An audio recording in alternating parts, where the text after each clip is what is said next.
What's up, guys? It's Gabby, aka Chef Boy RG, co-host of the Kicks and Shit Show, and tonight I am the chef on Picky Eater. Let's do this. Shabbat Shalom.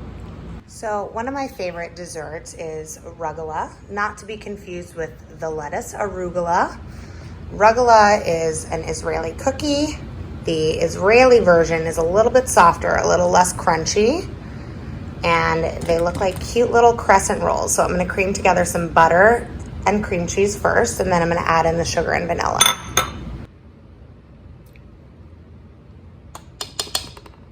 Once the vanilla is added, I'm gonna add in a 1/4 cup of sugar, and then we're gonna blend.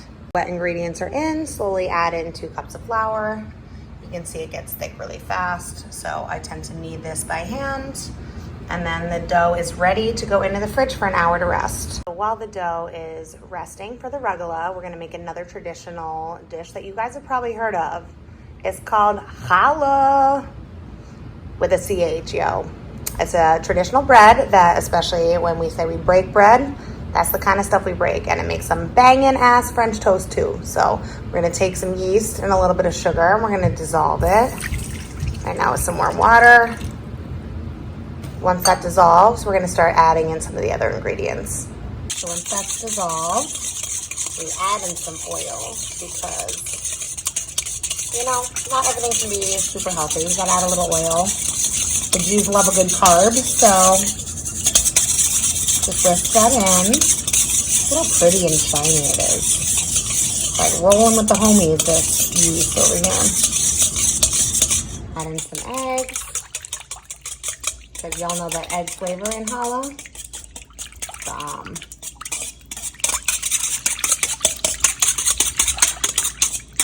Bomb.com. Making some challah. Challah back. Ooh, ooh. Challah back. Ooh, ooh. Gotta add in a little sugar because, you know, it's pretty sweet. Just a little bit though. Enough to give it good flavor and bring out the eggs.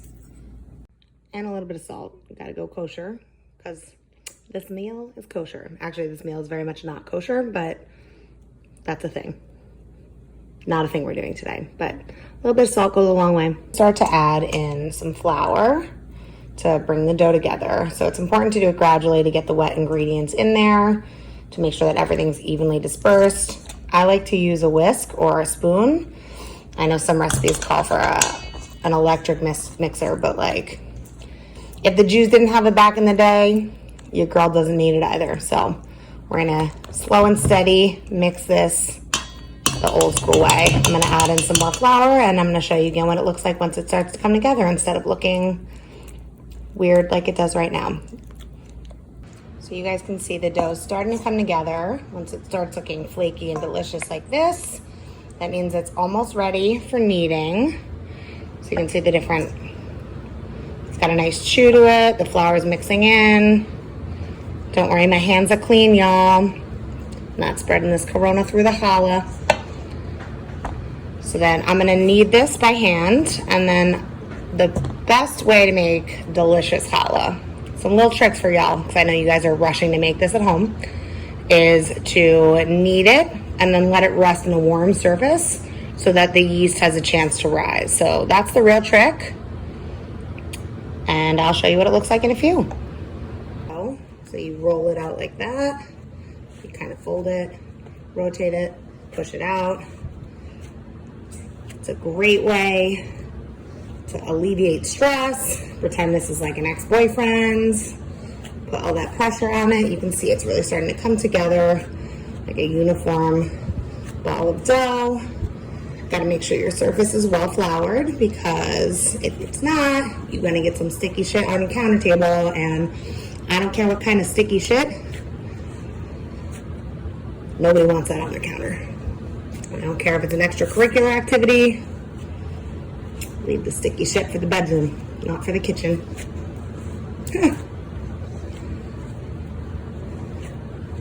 Rolling, rolling, rolling. Keep that challah rolling. So yeah, so you're gonna keep doing this for a few minutes, and then once it's ready, I'll show you guys what it looks like in the bowl. So next what you're gonna do When that dough is nice and smooth, you're gonna grease the bowl with a little bit of vegetable oil, put it in there, and we're gonna put it in an oven that's turned off. It's another little insider trick. We're gonna let it rise. R.I.P. Rise in peace, motherfucker. We'll check back in an hour. In you go, little dough. Just rest it on the top like that. Check back soon. While our dough's resting, we are gonna get ready to make the noodle kugel mix. Hope you don't have a dairy allergy because it's gonna be nice and creamy and delicious. So we've got some eggs, some sour cream, some cottage cheese, a little melted butter, some cream cheese because the Jews put cream cheese in everything. And we're gonna blend all this together with these eggs. Now you have your noodles ready, they're drained. You've got everybody else in the pool. Gonna blend them all together, and then we're gonna make a happy marriage between the wet ingredients with the sugar and these beautiful egg noodles. Weird flex, right? It's better than it looks, I promise. Just trust the process, y'all. All those beautiful ingredients are blended together. I know this looks very interesting. It's nice and thick. You're gonna mix that liquefied cheesecake, basically what it is, mixture in with the egg noodles. Trust the process. We're still trusting here. I know it looks like Alfredo. It's gonna throw you off when you bite it. But we wanna make sure all those ingredients are married together. I like to add a little cinnamon inside and on top because I like it a little spicy. You feel me? So once that's mixed, we're gonna get it ready to go in the pan and bake it to a delicious kugel casserole.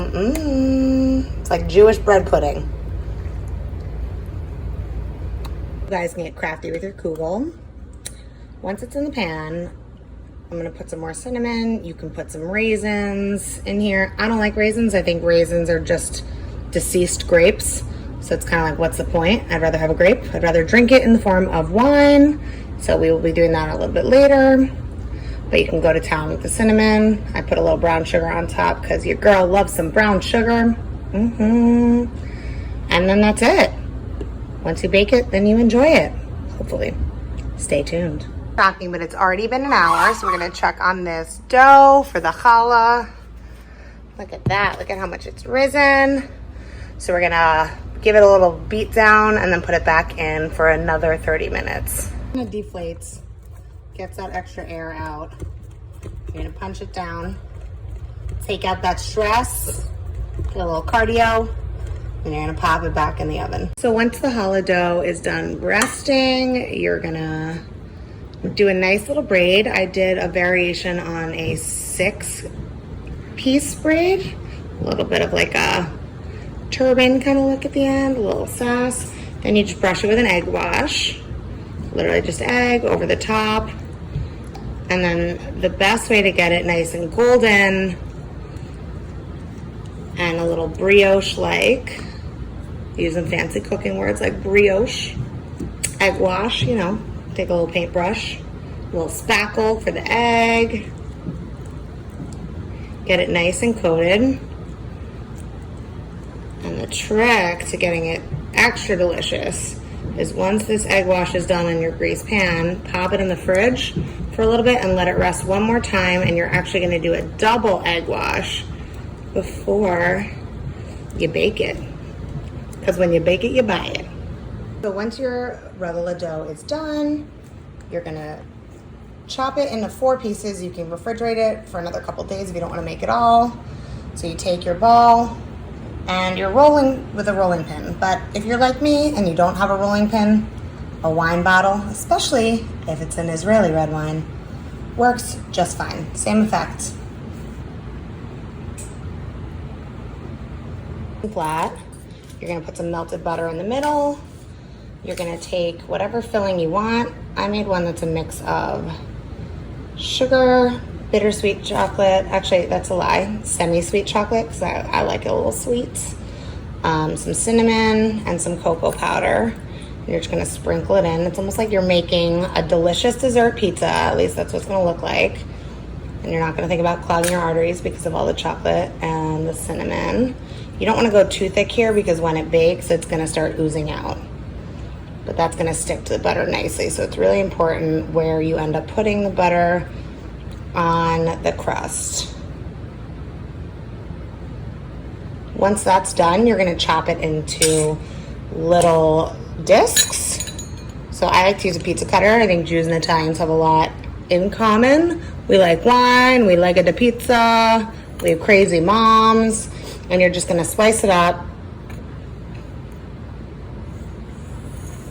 into little slices, and that's what you're gonna get ready to roll. Once you're done rolling them up, this is about half the recipe here. You can see they're little cutie guys.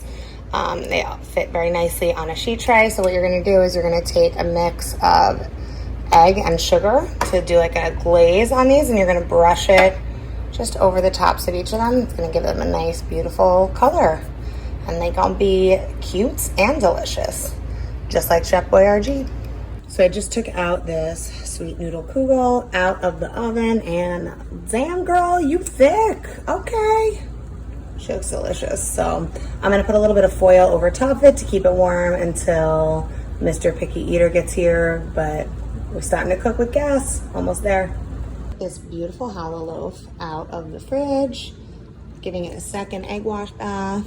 You know, she fancies, so only the finest for her. I wish you guys could smell how amazing it smells right now in this kitchen.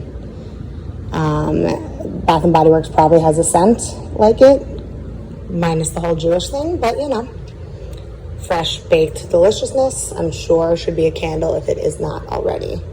This is going back in the oven for almost an hour, and then we are just about ready to go, guys. Have a Jewish meal without hummus. It is Israeli, it's Middle Eastern, it is a staple. We put shit on everything. So you put it in your blender, get it nice and mixed. The real secret though, and I know this is like kind of cheating, but it's my own little remix. I actually use a mix of chickpeas and these butter beans because it gets more velvety of a texture. I mean, look at that. It's like liquid love. Oh.